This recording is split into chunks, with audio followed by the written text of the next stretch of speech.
மாலை முரசு நேயர்களுக்கு வணக்கம். இன்றைய பங்குச்சந்தை நிலவரம் எப்படி இருக்குன்னு சொல்லி பார்க்கலாம்.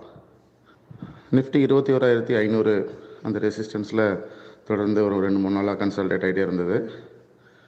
ஸோ நேற்று என்ன சொல்லியிருந்தேன் அப்படின்னா 21,130க்கு கீழே நிஃப்டி வந்துச்சு அப்படின்னா டவுன் ட்ரெண்ட் ஆகலாம். அப்படி வந்ததுன்னா 20,200 வரைக்கும் போக வாய்ப்பு இருக்குது அப்படின்னு சொல்லியிருந்தேன். அதே நேரத்தில் என்னோட இன்னொரு வியூவும் இருந்தது. 21,500 இருக்கிற மார்க்கெட் வந்து கீழே வந்து 21,000 அப்படிங்கிற கரெக்ஷனை ஃபஸ்ட்டு தொடர்றதுக்கான வாய்ப்புகள் இருக்குது. அதோட எக்ஸ்டென்ஷன் 22,000க்கு மேலே போகிறதுக்கு முன்னாடி அப்படின்ற ஒரு வியூவும் இருக்குது. இருந்தும் வந்து பார்த்திங்கன்னா பெட்டர் வியூ வந்து செல் பிலோ தான் நம்ம வந்து எடுக்கிறது நல்லது. இப்போ தொடர்ந்து மார்க்கெட் வந்து கன்சால்டேட் ஆகிட்டுருக்கு. தொடர்ந்து 21,500 பக்கமே இன்றைக்கும் ஓப்பன் ஆக வாய்ப்பு இருக்குது. ஓப்பன் ஆகிட்டு ஒரு 50 பாயிண்ட்டு மேலே 100 பாயிண்ட் மேலே போய் சும்மா நாய்ஸ் நேற்றே சொல்லியிருந்தேன், ஒரு நாய்ஸ் கொடுக்கறதுக்கு வாய்ப்பு இருக்குது. இருந்தாலும் சேஃபர் சைட் செல் பண்ணும்போது 21,130க்கு கீழே ஷார்ட் பண்ணிங்கன்னா 20,300 வரதுக்கான வாய்ப்புகள் நிச்சயமாக இருக்குது. ஸோ இந்த இடங்களில் நீங்கள் ஷார்ட் பண்ணும்போது உங்களுக்கு ரிஸ்க் ஜாஸ்தியாக இருக்கும். ஏன்னா ரெசிஸ்டன்ஸுங்கிறதுனால விழுறதுக்கும் கொஞ்சம் டைம் எடுக்கும்.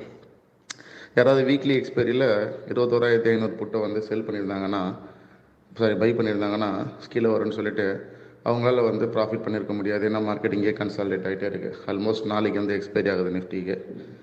ஸோ அப்படின்னும் போது மறுநாள்லேருந்து உங்களுக்கு வந்து மேபி ஒரு ட்ரெண்ட் வந்து ரிவர்ஸில் இருக்கலாம். அதே நேரத்தில் வந்து இயர் எண்ட் வருது. ஸோ இயர் எண்ட் வரும்போது குளோபலாகவே வந்து பார்த்திங்கன்னா ஒரு புத்தாண்டு கொண்டாட்டம் இருக்கும். ஸோ இன்டர்நேஷ்னல் மார்க்கெட்டெல்லாம் பெரிய இம்பேக்ட்டு, பெரிய மூவ்மெண்ட்லாம் இருக்காது.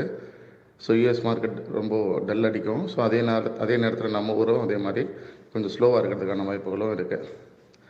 ஸோ மார்க்கெட் என்னை பொறுத்த மட்டும் மொமெண்டம் அப்படிங்கிறது ஆல்மோஸ்ட் வந்து இந்த ஷார்ட் டேர்ம் மொமெண்டமோட பீக்கில் தான் இருக்கும். இருந்தாலும் நான் சொன்னது அந்த 21,130 கீழே செல் பண்ணுங்கள், ஷார்ட் செல் பண்ணுங்கள்.